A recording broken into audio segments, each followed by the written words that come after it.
Baik, pada kuliah online hari ini saya akan bahas mengenai pemeriksaan kas dan setara kas. Ada 3 hal yang mau kita bahas di sini. Yang pertama, sifat dan contoh kas dan setara kas. Yang kedua, tujuan pemeriksaan. Lalu yang terakhir, prosedur pemeriksaan kas dan bank. Sifat dan contoh kas. Di sini kas merupakan harta lancar perusahaan yang sangat menarik dan sangat mudah untuk diselewengkan. Karena banyak transaksi perusahaan yang menyangkut penerimaan dan pengeluaran itu sendiri.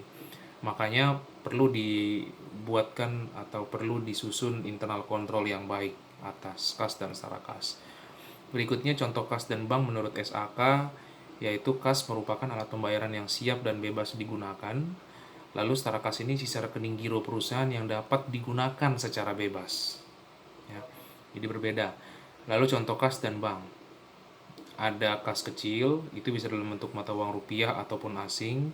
Berikutnya saldo rekening giro, lalu bon sementara, lalu bon kas kecil yang belum direimburse, lalu cek tunai yang akan didepositokan.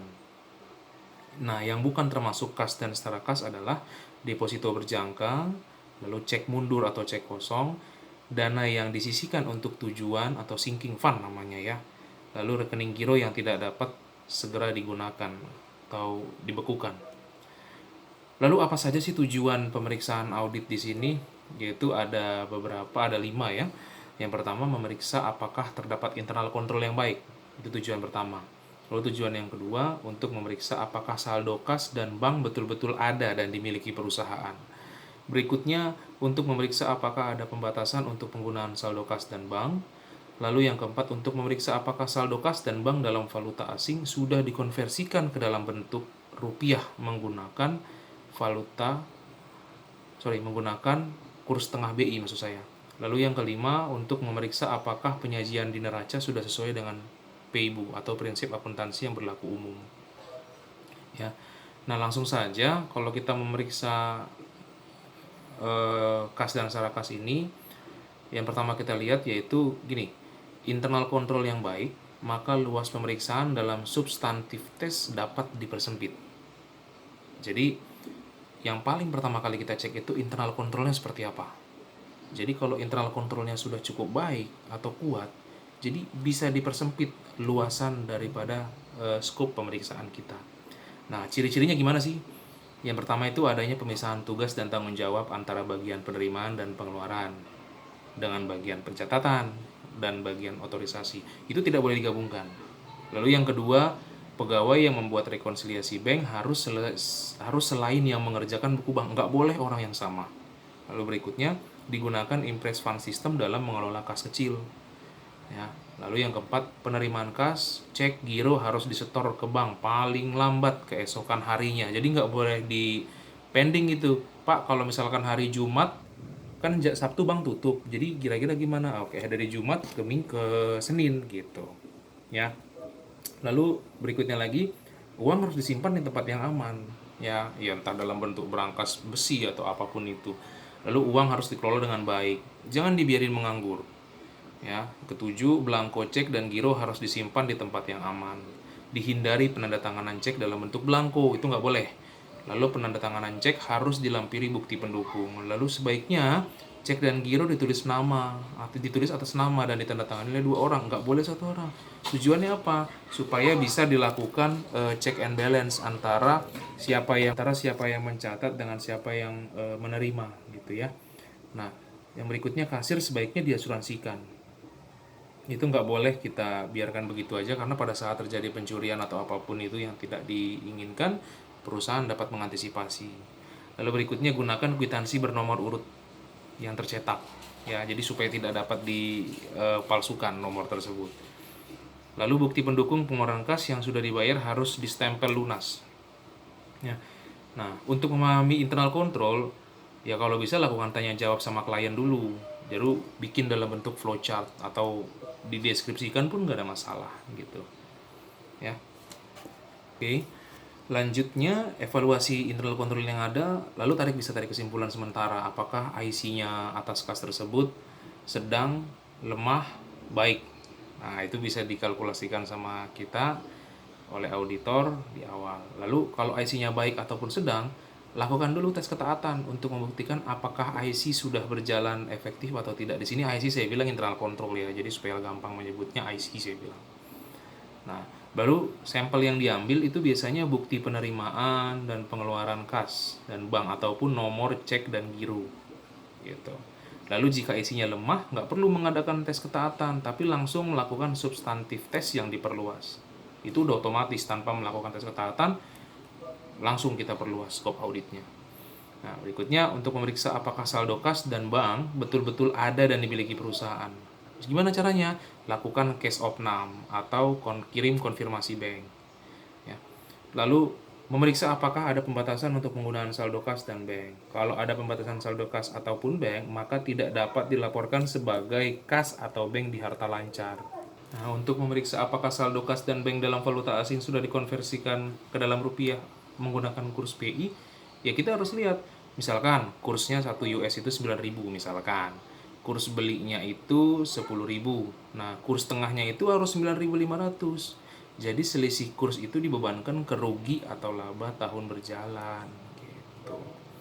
Ya, yang kelima untuk memeriksa apakah penyajian di neraca sudah sesuai dengan PIBU. Menurut SAK sih kas dan bank disajikan sebagai neraca disajikan sebagai harta di dalam neraca.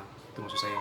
Lalu yang berikutnya kas dan bank yang dibatasi penggunaannya dapat dimasukkan dalam harta lancar jika penyisihan dilakukan untuk melunasi kewajiban jangka pendek atau pembatasan hanya berlaku selama 1 tahun. Nah, saldo kredit rekening bank disajikan dalam kewajiban jangka pendek. Nah, lalu kita lakukanlah ini prosedur pemeriksaan kas dan banknya. Ya, ada beberapa ya. Nah, yang pertama kita pahami dan evaluasi dulu IC-nya, internal control-nya ya, antara kas internal control kas dan bank serta penerimaan dan pengeluaran kas. Berikutnya buat top schedule cash on hand ya di bank pada tanggal neraca. Lalu lakukan cash count. Cash count itu cek penghitungan fisik per tanggal neraca. Pada saat kapan kita turun, di situ langsung kita hitung. Nah, usahakan si auditor jangan pernah menyentuh itu uang, biar orang keuangan atau kasir yang menghitung uang tersebut. Kita nggak boleh sama sekali memegang atau menyentuh atau apapun itu, kecuali kita menghitung berapa jumlahnya atau mencatat berapa jumlah pecahan dari rupiah tersebut. Lalu lakukan cash count ya, maksud saya kirim konfirmasi atau dapatkan pernyataan saldo. Udah benar belum? Ini perhitungannya, ini catatannya. Nah, itu harus dicocokkan. Kalau misalkan dia bilang oke katanya, ada selisih, kita hitung ulang, silahkan kita hitung ulang. Bilang oke, angkanya sudah cocok, baru kita minta tanda tangan beliau atau otorisasi dari beliau. Lalu yang kelima, kirim konfirmasi untuk seluruh rekening bank perusahaan. Ya, kita minta rekonsiliasi bank per tanggal neraca. Ya, lalu lakukan pemeriksaan atas rekonsiliasi bank. Yang terakhir ada yang berikutnya review jabatan konfirmasi dari bank, notulen rapat, dan perjanjian kredit untuk mengetahui apakah ada pembatasan rekening bank.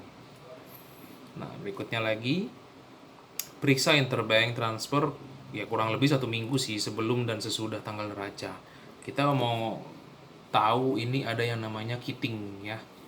Tujuannya untuk window dressing, untuk pemulusan. Misalkan gini, di laporan keuangan tersebut di neraca ternyata hutangnya banyak, seolah-olah supaya hutangnya sedikit aset dinaikkan. Nah, itu kan kalau di istilah akuntansi namanya kitting ya, namanya kitting. Nah, nomor 10 itu poin berikutnya, periksa transaksi kas sesudah tanggal neraca atau subsequent payment dan subsequent collection ya, sampai mendekati selesainya pemeriksaan. Lalu periksa apakah saldo kas dan bank dalam valuta asing sudah dikonversi ke dalam rupiah menggunakan kurs tengah BI. Apakah selisih kurs yang terjadi sudah dibebankan ke rugi laba tahun berjalan. Berikutnya lagi, kalau di sini kita lihat minta rekonsiliasi per tanggal neraca ya, lalu lakukan pemeriksaan atas rekonsiliasi bank. Nah, yang berikutnya tadi kita buat kesimpulan di top schedule cash dan bank atau di memo tersendiri mengenai kelayakan dari cash on hand di bank tersebut, bahwa kita sudah menjalankan seluruh prosedur audit yang ya yang sesuai dengan job desk kita, ya sesuai dengan isi daripada SOP pemeriksaan kita, seperti itu. Baik, itu yang menjadi materi hari ini. Kalau ada pertanyaan silahkan kita lakukan dalam kuliah daring tersebut, ya bisa dalam bentuk email, WA, ataupun Google Classroom, ya ataupun dalam bentuk Zoom. Oke, pertanyaan akan saya buat seperti ini. Menurut saudara, pada saat dilakukan pemeriksaan kas dan setara kas, bagaimana atau langkah apa yang dapat dilakukan apabila pertama, antara yang dicatat oleh bagian keuangan atau kasir dengan pada saat kita menghitung itu berbeda angka nominalnya, ya itu langkahnya yang saya minta. Lalu yang berikutnya, buatkan contoh atau menurut saudara kira-kira seorang auditor itu dikatakan independen pada saat dia menghitung menghitung selisih kerugian yang dilakukan oleh